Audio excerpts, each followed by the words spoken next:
I don't know if anybody was online last night, but the Victoria's Secret fashion show made their return. After 6 years, they are back, and they promised inclusivity and a rebrand around the female gaze.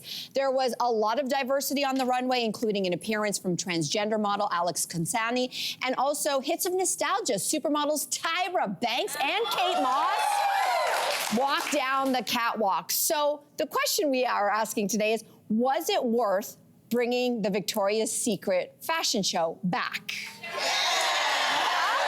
Really?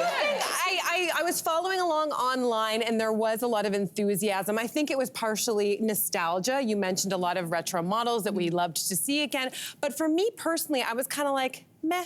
I didn't really feel much of anything. It felt a little like, along with the nostalgia, it felt a bit tired, and it felt, to me, a little bit tokenistic. And I'll say that they're in this dilemma, right? Remember that Victoria's Secret, the secret behind Victoria, was that there was all this online bullying,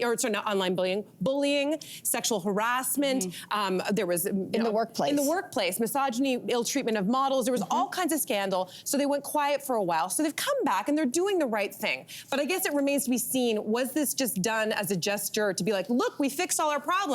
I guess the proof will be in what comes after. Can they keep this up? Yeah. Oh, okay, you guys hope?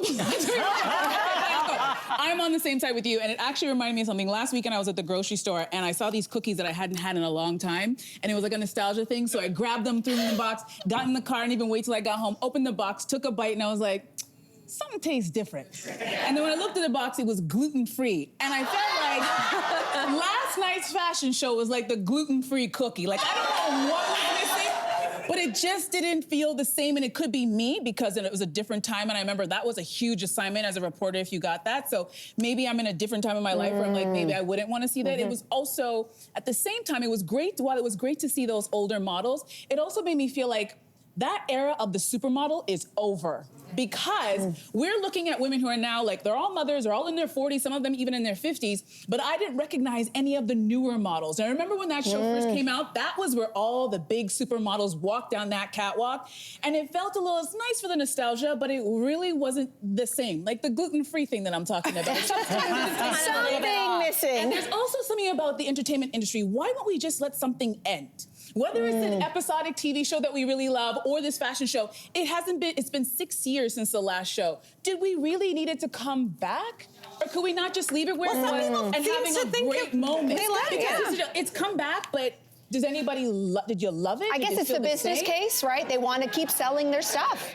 I mean, they're talking about it. I think that they did their job. There was definitely, I like the historic element where Alex and Valentina Sampaio as the first trans models on the runway. I thought that was great. But while watching it, I did think, like, who is this for? Like, who's the Victoria's Secret girly now who's watching this going, oh, I'm so glad Charlie and Chappell are on the soundtrack while Cher is performing. You've got Tyler and Lisa. It was just sort of trying to please everyone, I think, and that's the problem. When I watch the Savage Fenty show, I know who that's for, right? And that You're talking about Rihanna's line. Rihanna's line. Yes. That's the problem. Rihanna spoiled us because her fashion show, the Fenty. that show. It's true. That's a lingerie show.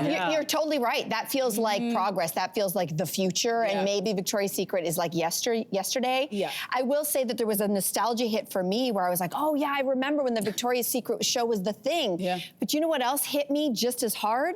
That's when I remember hating my body the most. Really? That show was always a reminder every year as a woman, a young woman watching that.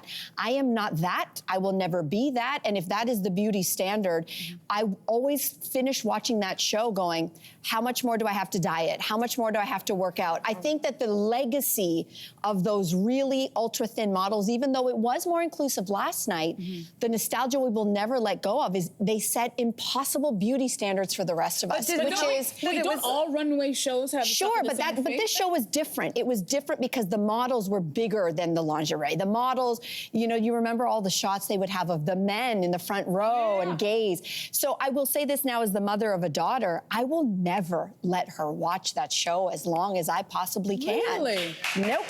Even though they have done more of a gesture towards inclusivity, there was like Ashley Graham was there. There was definitely more body diversification than there ever has been. Sure, absolutely. And age as well. I think I'm trying to do so much about trying to teach my daughter that yes, the women are beautiful. I'm not saying they're not beautiful. Everybody looked beautiful.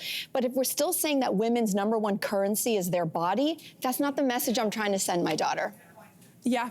Yeah. Sorry, on that note, I know. Yeah, I have much more to say, but we have to move on. Hey, you, come a bit closer.